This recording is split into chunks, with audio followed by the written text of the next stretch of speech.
ఆ సొల్లు వాగుడు వాగే కేటీఆర్ కి సవాలు విసురుతున్నా. బిడ్డ ఇవాళ నేనే ముఖ్యమంత్రి, నేనే పిసిసి ప్రెసిడెంట్ ను. రేపు రాబోయే పార్లమెంట్ ఎన్నికల్లో నేను సవాలు విసురుతున్నా.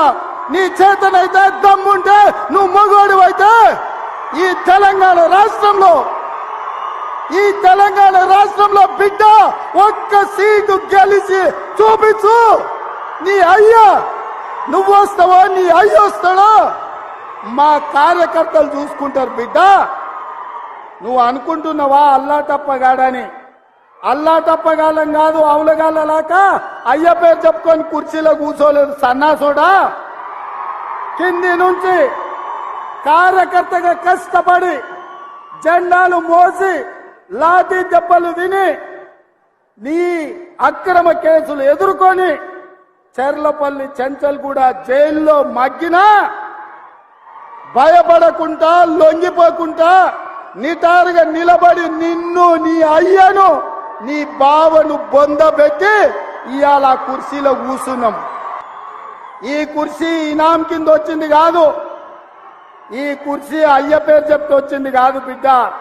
నల్లమల్ల అడవి నుంచి తొక్కుకుంటూ వచ్చి నీలాగటో నెత్తి మీద కాలు పెట్టి తొక్కి ఆ కుర్చీలో కూర్చోబెట్టి నువ్వు మా కార్యకర్తలు. మగాడివైతే రైతు భరోసా స్టార్ట్ చేయి, 70 లక్షల రైతుల ఖాతాల్లో డబ్బులే నేను కూడా అడగవచ్చు. మగాడివైతే మహాలక్ష్మి స్టార్ట్ చేయి, 1,67,00,000 మంది ఆడబిడ్డలు ఉన్నారు, నెలకు 2,500 ఇస్తానన్నావు, స్టార్ట్ చేయి నేను కూడా అడగవచ్చు. కానీ నేను ఇవన్నీ ఏమనట్లేదు. ఒక్క సీట్ అయినా గెలవము అనే మాట మాట్లాడావు కదా. నీకు నిజంగానే దమ్ముంటే రేవంత్ రెడ్డి గారు, నేను సవాల్ చేస్తా ఉన్నా, నేను నా సిరిసిల్ల ఎమ్మెల్యే పదవికి రాజీనామా చేసి వస్తా. నువ్వు నీ ముఖ్యమంత్రి పదవికి, కొడంగల్ ఎమ్మెల్యే పదవికి రాజీనామా చేసిరా. నీ సిట్టింగ్ సీటు మల్కాజ్గిరిలో ఇద్దరం కొట్లాడదాం. ఆ ఒక్క సీట్లోనే తేల్చుకుందాం. ఈ రాష్ట్రం అంతా అతలాకుతలం చేయాల్సిన అవసరం లేదు. ఆ ఒక్క సీట్లోనే నేను వస్తాను మా పార్టీ తరఫున, నీ తరఫున నూరా, నీ కాంగ్రెస్ పార్టీ తరఫున.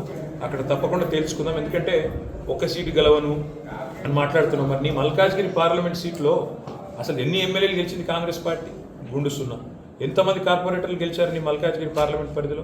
కాబట్టి గెలుపు ఓటములు అనే వాటిని పట్టుకొని దాన్ని ఎక్కువగా ఊహించుకొని తన శక్తి సామర్థ్యాలు తాను ఎక్కువ ఊహించుకొని ఇవాళ మాట్లాడుతున్న రేవంత్ రెడ్డి గారికి నిజంగానే ధైర్యం ఉంటే, నిజంగానే దమ్ము ఉంటే, తెగువ ఉంటే నువ్వురా కొడంగల్ ఎమ్మెల్యే పదవికి రాజీనామా చేయి, ముఖ్యమంత్రి పదవికి రాజీనామా చేయి.